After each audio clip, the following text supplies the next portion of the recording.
بسم الله الرحمن الرحیم. د ټولو لیدونکو او کتونکو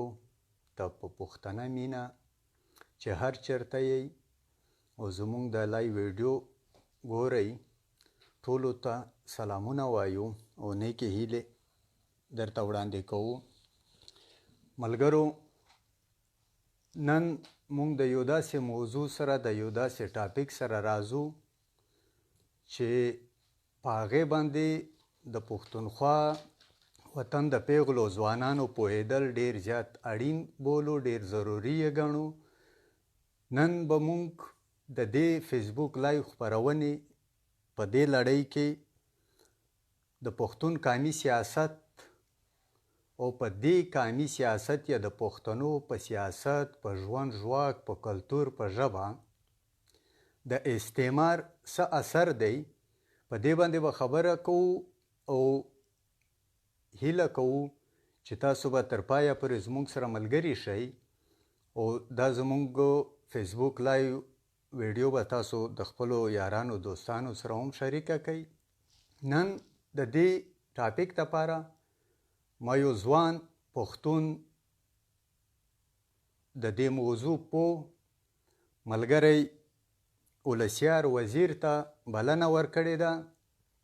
چې هغه راشي او په دې موضوع باندې ستاسو سره د زړه خواله وکړي او دی خپله علمي پوهه له تاسو سره شریکه کړي او بیا ستاسو نه دا تمه کوو چې تاسو دلته څه زده کوئ، په څه باندې پوه شئ، هغه په خپلو مجلسونو کې، په خپلو حجرو کې، په خپلو بیټکونو کې، په خپلو محفلونو کې د نورو ملګرو سره شریک کړئ. نو ولسیار وزیر ته زه هرکلی وایم. او اول سوال ته راځو.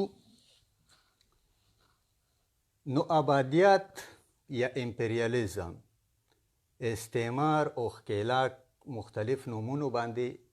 دا تورې مونږ دا ټکي مونږ واورو. استعمار څه شی دی ولسیار؟ ډاکټر صاحب، استعمار خو په پښتو کې استعمار ورته وایي او په انګلیش ژبه کې دا ته کلونیالیزم یایي، نوبادیات. بنیادی طور باندې دا خو چې کوم په دا 15 او 14 صدي کې په یورپ کې د ویسټرن یورپ خاص کر چې کوم د دغه خلک چې کوم هلته په خپل وځي کې ډېر سره تنګ هم و، آبادي هم زیاته شوې وه او یو قسم دلته خپل د پروټسټنټ د چې کوم د عیسائی په مذهب چونکې په دوه حصې کې تقسیم شوی و، یو ځي کیتولیکس وي، یو ځي پروټسټنټ وي. نو د دوی په منځ کې خپل هم دغه ډېر و، کله به ریاست پروټسټنټ په لاس کې و نو په کیتولیکس به ظلم جبر کوو، کله به دی په لاس کې و نو په دا نورو به کوو. نو هغې د وجې نه دی غهم شول، دا خلک سره تنګ هم شول. نو دی بادشاهانو هم چې کومو نو په بادشاهانو یا په ریاست باندې به ډېر پریشر و، نو دی مختلف خلک نورې دنیا ته لېږل ولږل چې تاسو نوره دنیا هم غا کوي، چې چېرته نوره دنیا که حصې وي چې موږ هلته لاړ شو، هلته آباد شو. نو په دا تروپ باندې دی لوړل، نورې دنیا کې آبادیانې شروع کړلې. مثال کې ویسټرن یورپ نه یا د سپین دغه نه تاسو وینئ چې د امریکې تاریخ اوس د کریسټوفر کولمبس نه شروع کیږي. هلته لاړل دی امریکا، یو قسم دی وایي چې دا موږ ډیسکور کړله، خو دا خو ډیسکور نه وه، خو پخوانۍ هم هلته وه که نه، خو دا خو دی خپل نوم ورکړه که نه. نو دی هلته لاړل، بیا هلته یې آبادیانې وکړه. په دغه طریقه باندې چې کوم د یورپ نه خلک راغلل دلته، تاسو ولیدل چې په 18 صدي کې دی بر صغیر هند ونیو، ځکه چې دی ویل چې دا غا د ګولډن برډ یا ګولډن هیګ چیک غا ورته ویل هند چې دا خو سرې زرې مرغۍ ده که نه. نو دی دلته بیا راغلل، خو د دغه سره دا ده چې دی چې چېرته لاړل یا د کلونیالیزم لږ کې دا دی چې یو خو ریاست وي، یو بیا کلونیالیزم وي. کلونیالیزم کې بنیادی باندې دا ده چې یو سنټرل طاقت چې مرکزی کوم طاقت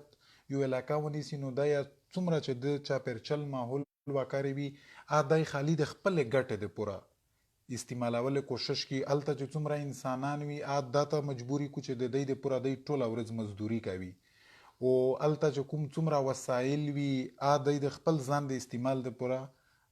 په خپل لاندې راولي، خپل کنټرول لاندې راولي. نو کلونیالیزم خو بنیادی طور باندې داس پروسس دی چې کوم مثال کې یا نوبادیات چې ته لاړ شي هلته د چا د خلک حقونو په عمل کې د دوی خپل ژوند ور تباه او برباد کې دوی هر څه قبضه کې دوی غلامان ساتي او د هغې پوره تو باقاعده یو قانون جوړ کړی وي یو حساب کتاب دی ورته جوړ کړی وي نو پیرانګیان داسې وي چې دوی د نوره دنیا کې چې خوارېدل نو دوی دا دعوا وکړله چې مونږ سیولایزیشن په دنیا کې پیلو کوو دنیا مونږ نوره هم سیولایزډ کوو دغه د پوره دوی د انګریزي ټرمز راوستلی وي چې کا وایټ مین برډن چې که دا سپین خلک چې دی په دنیا کې دا باندې یو بوج دی چې دوی به د نوره دنیا ته سیولایزیشن تهذیب کلتور پوهه دا وکړې به دوی ته ښایي که نه دوی خپل ځان ته دا شی غا کړی و نو دوی دلته چې بیا ته ګورې دلته پیرانګې چې کله راورسېده اول خو چونکې دوی بنګال ته راورسېدل په بنګال کې دوی بیا هم دا سوه چې په بنګال کې دوی اول سر کې دومره زیات نوبادیات یا دا طرف دومره سخت غای نه و که نه دوی خو اول چونکې یو تجارتي کمپني راغلی وه دوی دا مقاصد واضح نه وي چې دوی به دلته د پوره هندوستان قبضه کوي بیا به خپل ګټې د منافع د پوره استعمالوي که نه نو دوی دلته چې کله راغلل خو اخو پس د 18 صدي کې هلته هم په برطانیه کې چې وکټورین ایج شروع و هلته لږ کې دا ډراما دا فلم دا وکارې دا شاعري دا هم ډېرې مشهورې شوې وې نو دلته لږ ایست بنګال کې لږ خلک پوهه سیاسي شعور وکارې هم څه نه څه جوړ شو دوی ډېرې ښې داسې سوسایټۍ جوړې کړلې لیټرري سوسایټیز دا وکارې هم جوړې کړلې هغه په نتیجه کې که ته ګوره نو بیا دوی ورو ورو راخورېدل پیرانګیان بنګال نه وروسته دوی نور هندوستان ونیو بیا راغلل د رنجیت سینګ چونکې په پنجاب کې و نو رنجیت سینګ دوی چې لرې کړ نو دوی راغلل د پښتون وطن دا وکارۍ ونیول که نه نو بنیادي طور باندې پښتانه چې کوم دي د دوی نوبادیات یا دوی څرنګه د کلونیالیزم لاندې راغلل خو دا ده چې یو خو پښتانه چې کوم وي دلته دا چې کوم د هند او د او افغانستان ولس دلته ستاسو خبرې کته کومه دې ته وروستو راځو چې په پښتون وطن باندې د نوبادیات یا د پیرنګي د سامراج څه اثر وکړلو لکه تاسو زموږ کتونکو اورېدونکو ته دا وښایي چې پیرنګي هند ته راځي یا جنوبي اسیا ته راځي د دې ځای په پولیټیکل اډمنسټریشن د دې ځای په کلچر باندې د دې ځای په اقتصاد باندې یې څنګه اثر واچولو یا هغه یې د خپلې ګټو دپاره څنګه جوړ کړلو چې دوی ګټه ترې نه کوله دا اولسونه خوارېدل دوی اختیار د لاسه ورکولو که لږ دا زموږ اورېدونکو دا خو بلکل دا داسې وه چې پیرانګې دلته راغی نو دا باندې باقاعده یو پوره یو سټډي دو چې هته وایي په انګریزي کې هته داسې وایي چې انوینشن اف ټریډیشن دی چې دلته راغلل که ته وګورې هم نو دلته د دی دلته اول د کوتوال چونکې دلته به مونږ دا ته ګورو په هند کې چې دلته د ځمکې تقسیم ځمکه څه حساب کتاب و لینډ څرنګه و لینډ ټینیور سیسټم څنګه و چونکې په دا نه اول خو د په مغل نه اول هم راتګ نه اول هم چونکې دلته چې کومه ځمکه حساب کتاب و اګریکلچر دا چې زراعت و داسې نه و دومره نه و که نه پیرانګې چې کله راغی نو د ده سره خو دا و چې د غا جوړ کړ د ځمکې سروې وکړلې سروې وکړې چې د کله وکړلې نو د لینډ ریکارډ راوست په دنه اول مغل امپایر داس کړی وي چې د خپل یو پولیټیکل اکانومي و داسې پولیټیکل اکانومي و چې منصبدار به پورا یو نظام به و خو د به یوه علاقه یو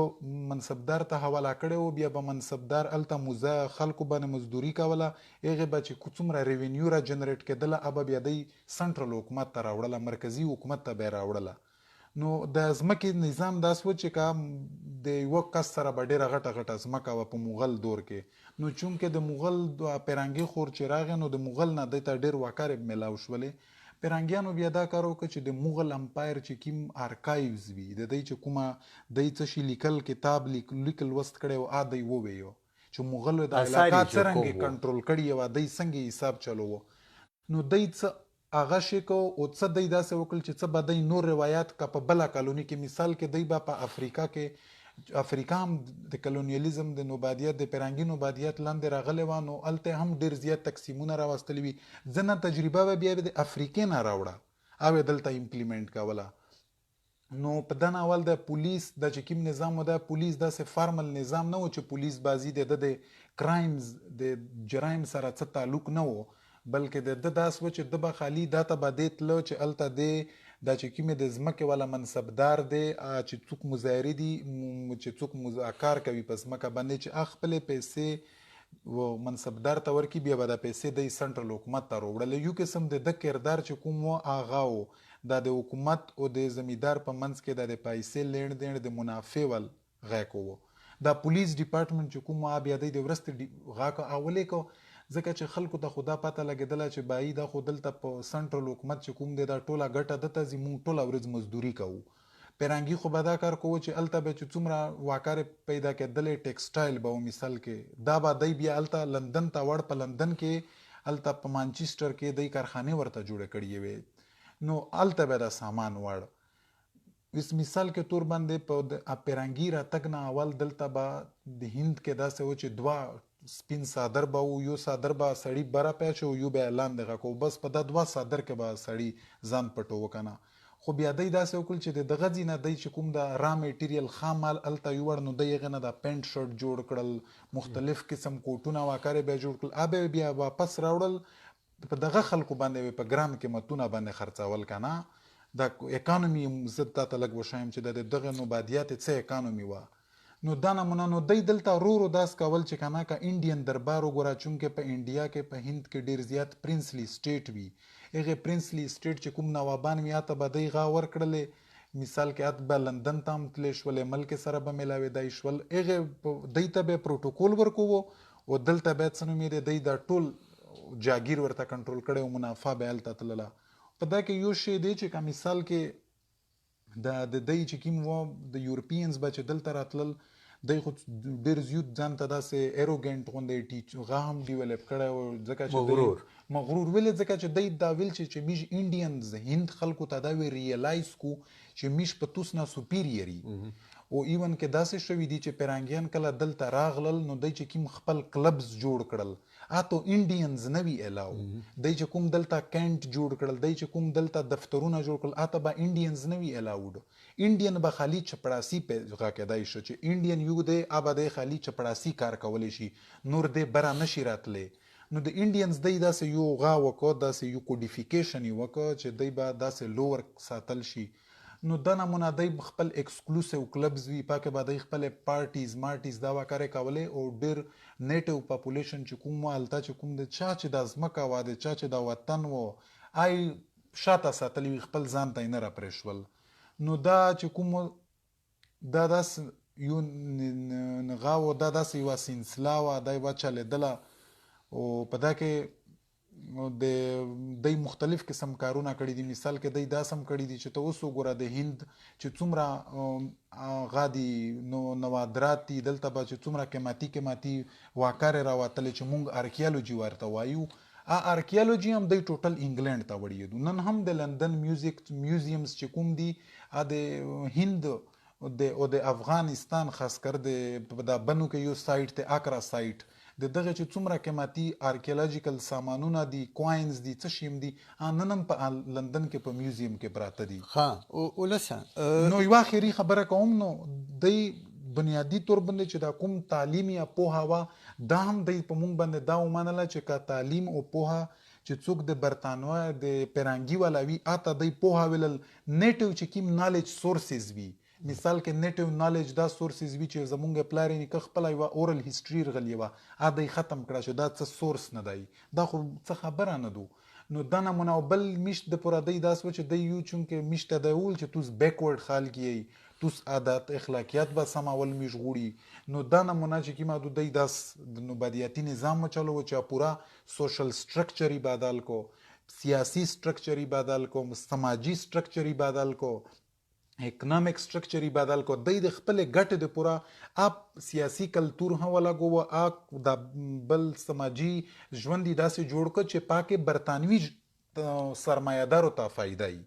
نو د خلکو ژوند داسې مکمل بدل کو چې د څنګه خپل پیرانګیان غوښتل چې مونږ دغه خلکو ژوند و داسې بدلو چې د داس د کړهوړو چې کومه دی پاکه مونږ ته فائدہ را رسیږي. نو داس د کلونیالیزم پروسس په پورا یو کیسه خبره و. بحث ډېر ښه روان دی. زما خیال دا دی چې زموږ اورېدونکي به د ولسیار نه ډېر څه زده کوي. د هندوستان د متحده هندوستان یا اوس چې کوم هندوستان او پاکستان دی، په دې کې د دې کلونیالیزم د دې پیرنګي په ضد باندې سیاسي تحریکونه راپاڅېدل چې د هغې په نتیجه کې پیرنګۍ دې ته مجبور کړلی شولو چې هغه هم پرامن تحریکونه هم او متشدد تحریکونه هم وو چې چا وسله راخیستې وه. اوس راځو اوسني غته د پاکستان د جوړېدو نه پس خو مونږ آزاد شولو، دوه ملکونه جوړ شول، هندوستان پاکستان، بیا وروستو یو پکې بنګال راووتلو. که څه هم په ظاهره خو مونږ نارې وهو، په 14 اګست په 15 اګست مونږ د ازادۍ ترانې غږوو. ولسیار په خپلو خبرو کې وایي چې پیرنګي دا هر څه د خپل ځان دپاره جوړ کړي وو، په دې کې د هندوستان د خلکو ترقي ممکنه نه وه، ځکه چې څه ګټه به راتلله هغه دوی لاسته وړله، دوی به انګلستان ته هغه وړله. اوس چې مونږ پاکستان آزاد شولو، پاکستان جوړ شولو، بیا هم مونږ ترقي ولې ونه کړلی شوله؟ یعنی پښتانه، بلوچستان، سیندیان نن هم هغه غم جاړي، هغه سټرګل روان دی. علتونه یې څه دي چې مونږ تش په نوم خو مونږ ازادي حاصله کړله، مونږ آزاد یو، په 14 اګست مونږ ترانې وایو، ولې زمونږ ژوند بدل نه شولو؟ ډاکټر صاحب دا داسته چې کله هم مونږ به دا کیسه کوو نو د دغې د پوره به بیا شاته هم مونږ یو قسم هند ته ځو، ځکه چې هند ته به ځکه ځو چې د میش دا چې کومه سیمه ده یا دا په د ډیورنډ کرښه نه دېخوا پښتانه دي، دا د هند د سیاست یا د هند سره د میش ډېر قریبي تعلق پاتې شوی دی. که دغه نه مونږ انکار نشو کولی، نو د مونږ هلته به چې په هندوستان کې هم څه کېدل هغې به په مونږ هم اثر و، او چې دلته به څه کېدل هغې به هلته په هندوستان کې هم ډېر اثر و. که مونږ ګورو نو د په هندوستان کې په خپله باندې د روهیله پشتونز، روهیله پټانز ورته وایي، هغې ډېر غوټ ریاست پاتې شوی دی. په دغه رنګ د پښتانو د اورکزیو د بنګشو ریاست، بوپال ریاست پاتې شوی دی چې پوره د پښتانه ریاست و. خو پیرانګې چې کوم روهیله پټانز چې کوم ریاست و دی بالکل ایکسټرمینیټ کو، ورکی کو. چونکې د دغه خبرې ځکه د هند سره تعلق دی، ځکه چې د مونږ د افغانستان نه هم پښتانه او د دغه بل نه مونږ د هند سره ډېر قریبي پاتې شوي یو، د مونږ ډېر مایګریشن هندوستان ته شوی دی که نه. د رابندرنات ټیګور په پویمز کې هم کې شته د کابل والا مثال کې. مونږ به دا ته نه ګورو چې دا یو اورینټلیسټ پرسپیکټیو و، بهرحال خو پښتون چې کوم و دا په هندوستان کې ډېر خوار و. هلته د روهیله پټانز چې کوم نوابان خانان وي هغې د پیرنګي خلاف ډېر مزاحمت هم کړی دي. په دغه رنګ بوپال ریاست هم په ورسته د دی ساړي نه وي، نو آبه هم ښځې چلو، مشرې ښځې وې. خبره دا ده چې یورپینز چې کومې دا ډېر کنینګ خلک وو. کنینګ نه مو دا مطلب دی چې دی وایي چې خپل غرض سره یې کار و، دی وایي چې ورلډ وار 1 ورلډ وار 2. او که مونږ وګورو دا ورلډ وار 1 ورلډ وار 2 نه و، بلکې دا د دی د خپل منځ کې ټرایبل وارز وي، ټرایبل وارز وي. خو دی ویل چې نه دا ورلډ وار 1 دی، ورلډ وار 2 دی. ولې دی خپل ځون سیولایزیشن د دغه سره تړلی و. په انډیا کې چې کله په هند ته چې کله پیرانګي راغی، چونکې دا یوه کیسه ده چې په هند کې د کانګرس نوم مونږ ډېر واورو، یا د خپل د خدای خدمتګار تحریک چې کوم د باچا خان د والدغه واورو. خو په انډیا کې کم نه کم 300 یعنی 300 پیزنټ ریبیلیونز شوي دي چې د چې کوم عام پیزنټ به وو، د زمیندار خلک به وو، د کسانانو، د کروندګرو. او دا چې کوم دي دا برطانیه چې کومه دي دا کریمینلایزډ کړي دي. وی ویلل چې دا خو داستو د دوی په خپل تاریخ چې کله هم لیکي، نو دا چونکې د تاریخ هم داسته چې دا مونږ ته د انګریزي توګه باندې چې پیرانګي به څرنګه تاریخ لیکه، مونږ هم په غرنګ تاریخ لیکل بیا غا کړل. ولې؟ ځکه چې مغل امپایر چې کوم و هغې ارکایوز دی ځان ته واخیستل، په مغل کې خو هلته پرشین وه، نو دی په انګلیش کې ولیکل. نو دی دا چې کوم دا پیرانګي افسرانو د هند بیا تاریخ ولیکو. نو تاریخ کې ډېره زیاته لویه مسله ده، ځکه چې د پیرانګیانو په نظر باندې مونږ خپل تاریخ ته ګورو. مونږ څه خپل نظر نشته دی چې مونږ خپل نظر ورته وړاندې کو. ولې هغه چونکې چې نوبادیات راشي نو د تا خپل هر څه کړه وړه ورک شي، ته به د بل سړي په نظر باندې ګورې. دا ته کلونیل لینز هم ویایي، نوبادیاتي نظر. نو دلته یو 300 تقریبا داسې تحریکونه راپاسېدل چې پاکې به د انګریز ختمول غوښتل، د پیرنګي سامراج د پیرنګي نوبادیات ختمول غوښتل. خو پیرنګي دا کار وکړو چې دی کریمینلایزډ یې کړل، په تاڼې کچارۍ کې اته داسې ورکړل چې دا یو جاهل باربیرین انسیولایز چې دی تهذیب نه دی زده، بس راغلل په مونږ باندې حمله وکړله. دا نمونه د دی ډسکریپشن یا د دی بیانیه داسې چلېدلې ده که نه. خو به هر طور باندې چې کوم کسانان یا د مزدوران وي ډېر پوهه خلک و په سیاسي توګه، هغې ژوند دی ډېر زیات تنګ کړی و. نو هلته هم پیرنګي ته ډېر غټ تحریکونه راپاڅېدل، اخوا به دی ختمول. په دا کې به زه یوه هسې کیسه وکړم چې که دا نوبادیاتي کې دا کیسه هم وي چې د چې کوم غلام خلک وي هلته همیشه دی ته داسې محسوسیږي چې یاره د موږ شی چې کوم دی یا د امیش ژوند یا امیش کړه وړه د امیش چاپېرچل چې دی که نه دا ډېر بیکورډ دی، دا ډېر لاندې دی، او دا د بل وال چې کوم دی دا ډېر غه دی. ولې دی خو دا ویایي چې که چیرې بس یورپینز دلته راغلل اروپایي خلک نو دی یوه جدیت راوست چې که مثال کې ته د یورپ غوندې پینټ شرټ تا نه دی اچولی نو ته غا نه یې، که ته د ده غوندې ودرېدی نه شي یا ده غوندې د انګریزي م نه ده زده نو ته چې کوم دا ته سیولایز سړی نه یې. نو د دغه د پوره ته وینې چې دی انډین پینل کوډ چې کوم جوړ کړی و پاکې د تومس ماکول مشهور پوینټس دي په ایجوکیشن باندې چې میژو داسې دلته په هند کې داسې خلک پیدا کوو چې دی بای بلډ انډینز وي خو بای تینکینګ وکړې باندې غاوي دی، یعنی دی ویخ به د دې ځای پیدا شي خو فکر او سوچ و زمونږ لري هغه به سوچ لري. او بل د دی د نوبادیاتي کې داسې موشي چې دی خلک داسې کنټرول کو چې خپل سوچ فکر ور وړاندې کو، بس دی که نور خپل څه سوچ فکر نشي یا سوچ بند کی یو قسم. نو غلام دی دا چې کوم ځای ونیس پیرنګیانو دلته ونیو د دلته لوکل خلک د یو قسم جنګل سټیټس یې و، دا نمونه سټیټس یې و. اچھا د پښتانه بیا د پاکستان د غاوله چې مونږ کومه خبره وکړو چې دلته بیا یعنی پاکستان جوړ شولو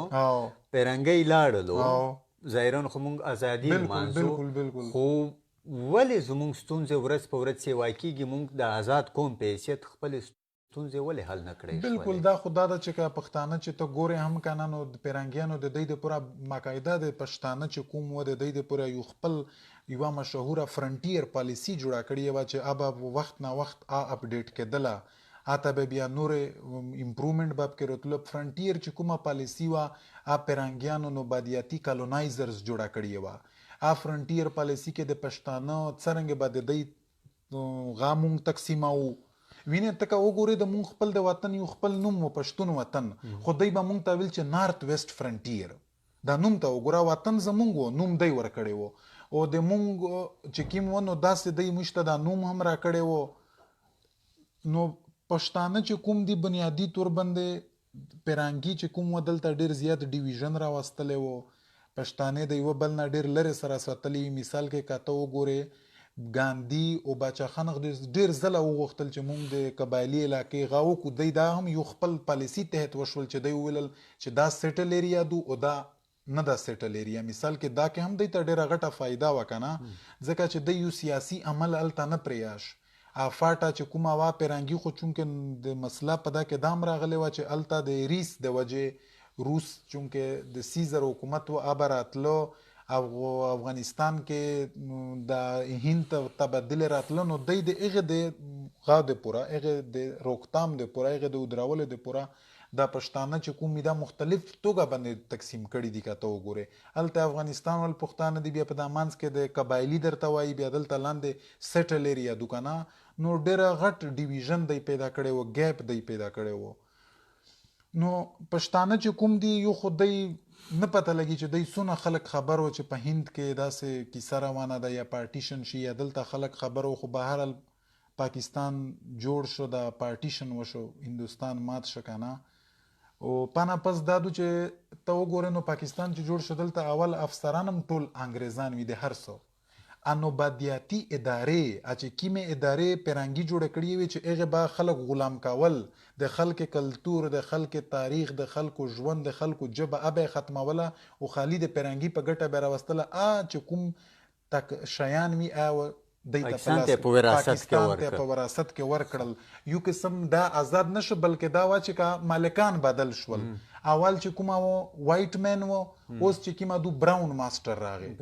خالی په ماستر تبدیلی راغله. نور داسې څه نه دی شوي چې داسې څه غټه تبدیلی راغله ده، بلکې ماستر خالی بدل شو. نور خو چې کوم دی نظام جوړ کړی و، چې دی کومه پولیټیکل اکانومي جوړه کړې و، په غرنګ ولاړه ده. نو پښتانه سیاست خو که د ته ګورې د پښتانه د تحریکونو په حواله سره زه کیسه وکم، نو د مغل په ټیم کې که ته ګورې د پښتانه ته په دغه رنګ پښتانه چیرې هم دی داسې نه دي غاکړي د مغل امپایر چې کوم و دا چې کوم د دغه پښتانه قبضه کړي وي، خو مغل فوج چې کوم خپل کلې ته محدود و. بیا خو د خوشحال خان تحریک راووت، د پیروشان په دا ناول پیروشان تحریک و. پیروشان تحریک هم داسې راپاسېده چې حالات په پښتانه باندې داسې وي چې خو نور د برداشت کولی نه وو. بیا پانه ورسته د خوشحال خټک تحریک راووت. نو بیا پانه ورسته دلته خو چې هند کې کله پیرانګیان راغلي وي په دغه ټیم کې بیا باچا خان د تحریک راووت، خدای خدمتګار تحریک راووت چې ډېره مبارزه وکړله. نو د یوه کلونیالیزم یا د نوبادیات نه د خلاصولو یوه کیوال لار ده چې کومه دا سیاسي تحریک وي چې پا پورې خلک لاس وتړي، مضبوط کی، پا باندې ځان دی خلاصولی شي. بله د نوبادیات یا دغه د ختمولو څه هیڅ غام نشته دی لیاره، چې نوبادیات به په بله څه طریقه باندې دا په دا باندې نشي چې موږ دی ته خواست وکړو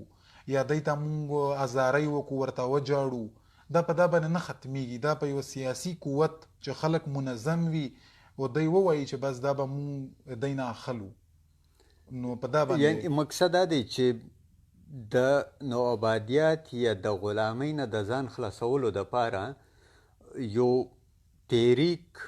یو لښکر، یو منظم چې په علم په پوهه باندې ولاړ وي، د دې سي ضرورت دی. راځو تاسو د پښتنو قامي تحریکونو خبره وکړله. په اوسني وخت کې که موږ تاسو د پیروخان ذکر وکړلو، د پیروخان نه چې راواخلې تر اوس د چې کوم د ځوانانو غورځنګ راپورته شوی دی په پښتنو کې، د پښتون ژغورنې غورځنګ په نوم باندې زموږ په دې خاوره باندې په پښتونخوا وطن کې 14-15 سیاسي تحریکونه تیر شوي دي. ډېر کار یې کړی دی، تر موږ یې پیغام را رسولی دی. د یو حده پورې موږ دا نه وایو چې هغه تحریکونه بیخي صحیح کړي نه دي، خو د تحریکونه چې تاسو څه ته ازادي وایي یا تاسو د استعمار نه د ځان خلاصولو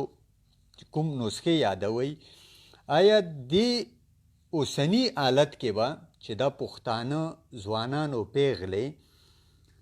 د استعمار د پالیسۍ ته څنګه ځواب ورکول پکار دي؟ یعنی دوی ته څه کول پکار دي چې دوی د استعمار د دې نه ځان خلاص کړي او یو آزاد فضا کې ژوند وکړي، دوی خپل تعلیم، خپل کلتور، خپله ژبه، خپل عنعنات، خپل وسایل په خپله قبضه کې راولي؟ څه پکار دي پښتنو پیغلو ځوانانو ته؟ یا دا دو چې ډاکټر صاحب که مونږ ګورو نو دا کوېسچن کې به بیا هم مونږ لږ تاریخ ته ځو، که نه ځکه چې تاریخ نه بغیر مونږ نشو څه ویلی.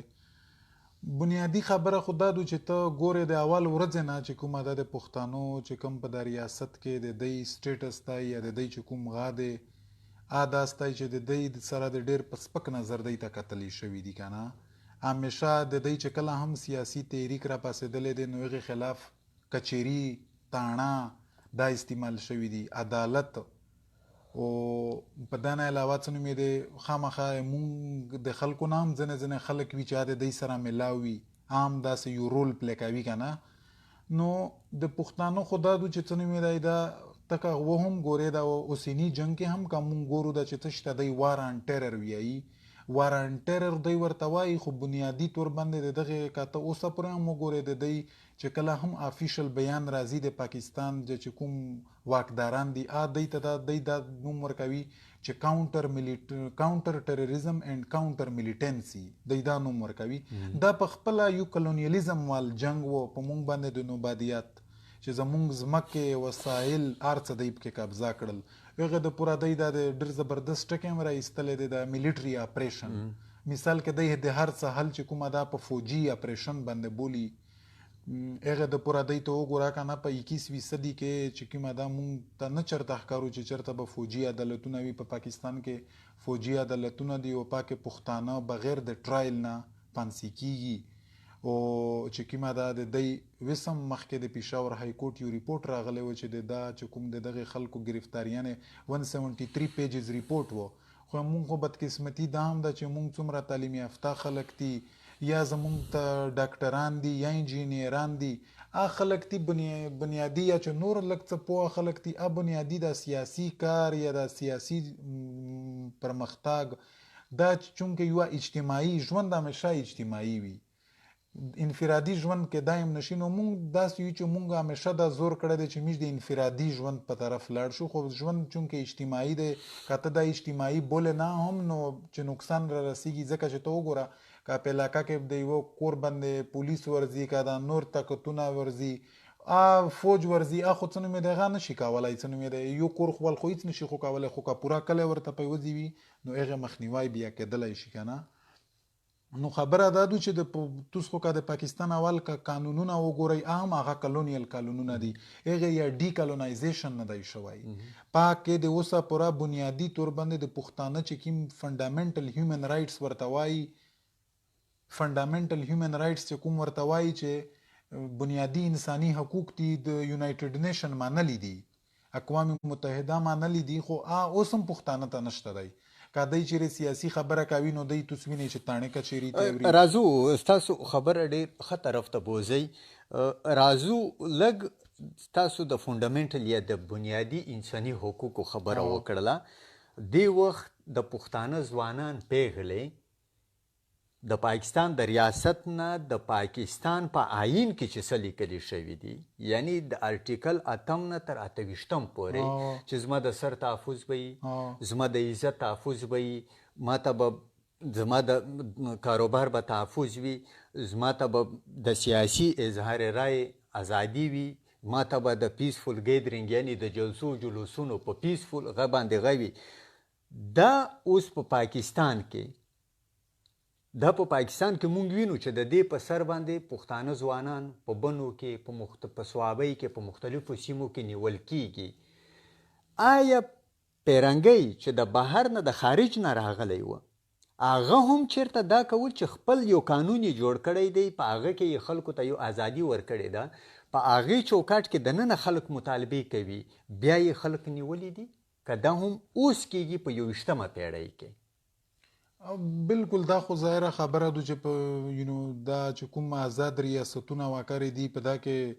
انسانونه ډېر غا دی څه نوم یې دی هغې ډېر قدر دی د انساني ژوند. په کلونیالیزم کې تا ته ما اول وویل چې دی سب هیومن وي دی پوره انسان ته دی نه راپرېږدي چې ته پوره انسان شه بلکې ته ډېر زیات لاندې ساتلی وي نیم انسان وي تا ته ډېر لږ څه درکوي که نه که مثال کې د تا 2 ډوډۍ لګي نو دی دومره خوری تا ته درکوي یو شان درکو چېرې که نه انسان دی دومره لاندې کړی وي دومره سپک کړی وي چې دی یې ډېر زیات لاندې ساتلی وي. نو ظاهره خبره ده چې د پښتانه چې څوک دلته سیاست کوي مبارزه ته ما اول هم وویل چې په انډیا کې په هند کې چې بچه بیا سیاست کوو بیا ته به دل ویل چې دا تاسو دهشتګرد یئ تاسو چې کومه یئ تاسو مسلې مونږ ته جوړوئ دا خو دلته ډېر زبردست آرډر اسټبلیش دی ډېر زبردست قانون دی تاسو د قانون پاسداري نه کوئ. خو دی په خپله باندې قانون خو دی خپل جوړ کړی دی دی خپل ګټې د منافع نه زما سوال دا دی چې هلته خو به خلکو د قانون نه سرغړونه کوله نو پیرنګۍ به راتللو د دوی خلاف به اپریشنونه کول دوی به جیلونو ته اچول. دلته پښتانه بلوچ سیندیان سرایکیان د پاکستان نه د ځوانان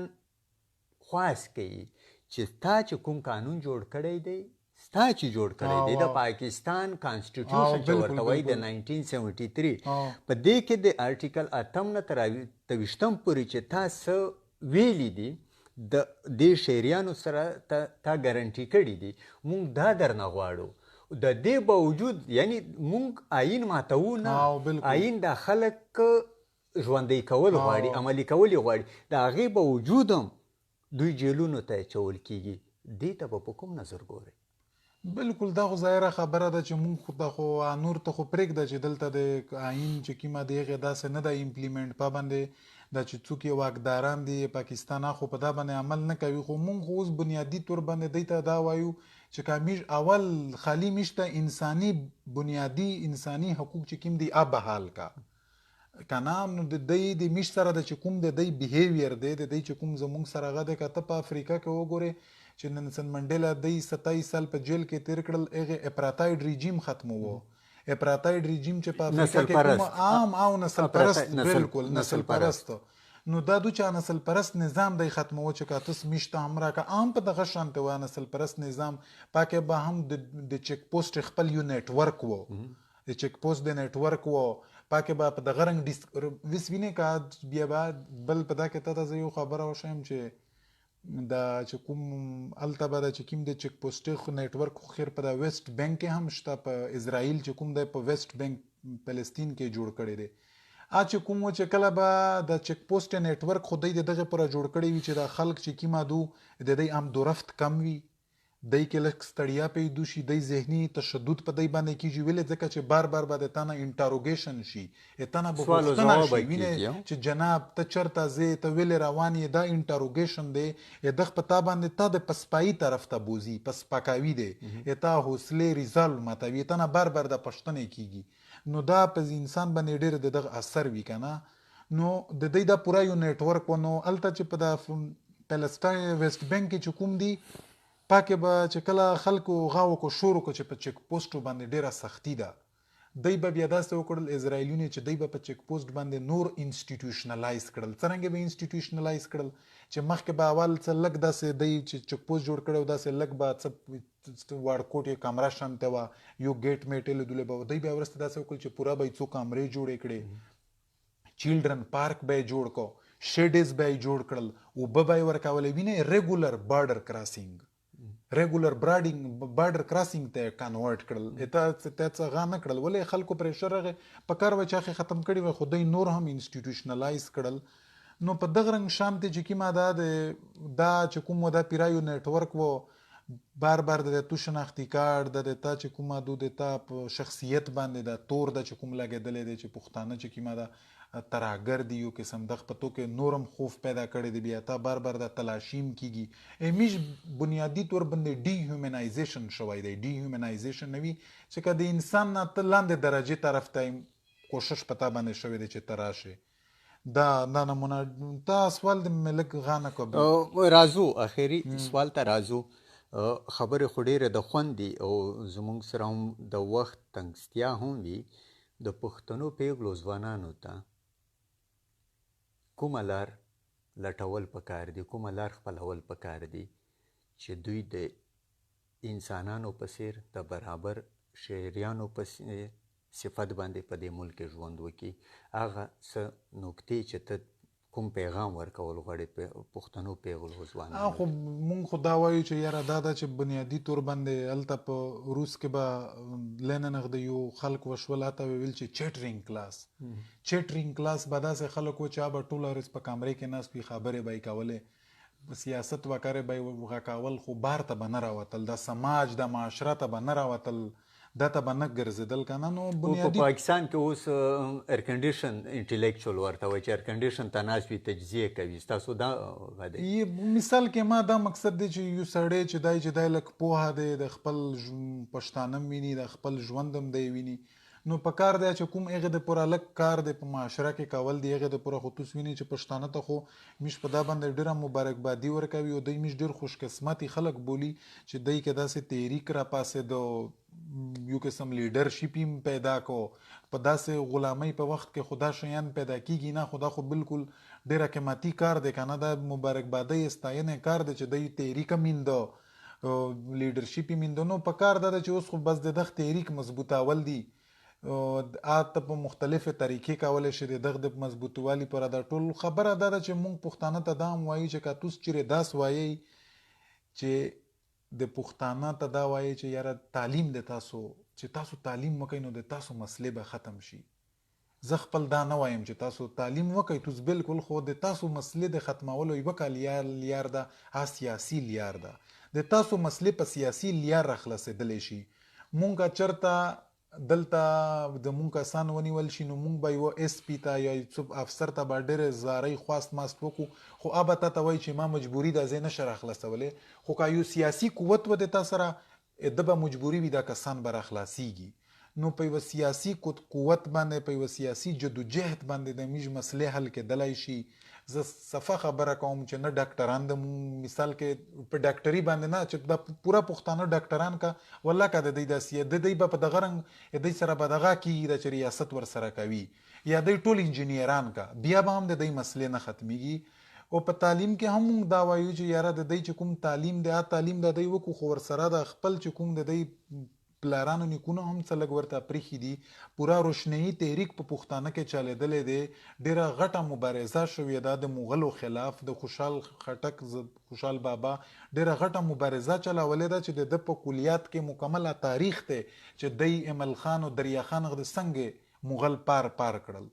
نو خبره دا ده چې مونږ دا وایو چې که پښتانه د خپل تحریکونه دا وګوري د خپل تاریخ ته د هم نظر وړاندې کو، خو یوه ضروري خبره ده چې د سیاسي ژوند سیاسي چې کوم لار ده مونږ به د دغه نه زمونږ خلاصیندا نشته دی. نور به مونږ ته ټول نور خلک په دغه رنګ دی په غا باندې ګوري، په سپک نظر به راته ګوري، په دغه رنګ به په مونږ باندې مختلف تورونه دی لګوي. نو دا ده چې مونږ به په خپله ځان د دغه شي نه غږ کوو. نو پښتانه ته دا مونږ خواست دی چې یاره په ریځ کې کم از کم زه وایم چې دا چې د مونږ څومره غلام ژوند دی نو زه خو وایم چې ټوټل ژوند سړی ورکړي سیاست ته. ټول هم نشي ورکولی که نه نو ډېر څه نه څه زمونږ یا دغه تحریک مرسته خو چې وشي. مننه. د اسفندیار د ولسیار ملګري ډېره مننه کوم چې مونږ ته یې ډېرې د خوند او د پند د علم نه ډکې خبرې وکړلې. د ولسیار په مجلس کې دا معلومیږي چې استعمار شتون لري، رنګ یې بدل شوی دی، مذهب یې بدل شوی دی، خو استعمار شته دی. د استعمار نه د خلاصون لاره د ولسیار په وینا دا د یونیورسټو د سکولونو د کالجونو تعلیم یوازې نشي کېدی. دی وایي چې پښتانه پیغلې او ځوانان د تعلیم سره سره د خپلو باباګانو د خپلو نیکونو د خپلو پلرونو هغه تیر شوی تاریخ ته د هم یو ځغلانده نظر وکړي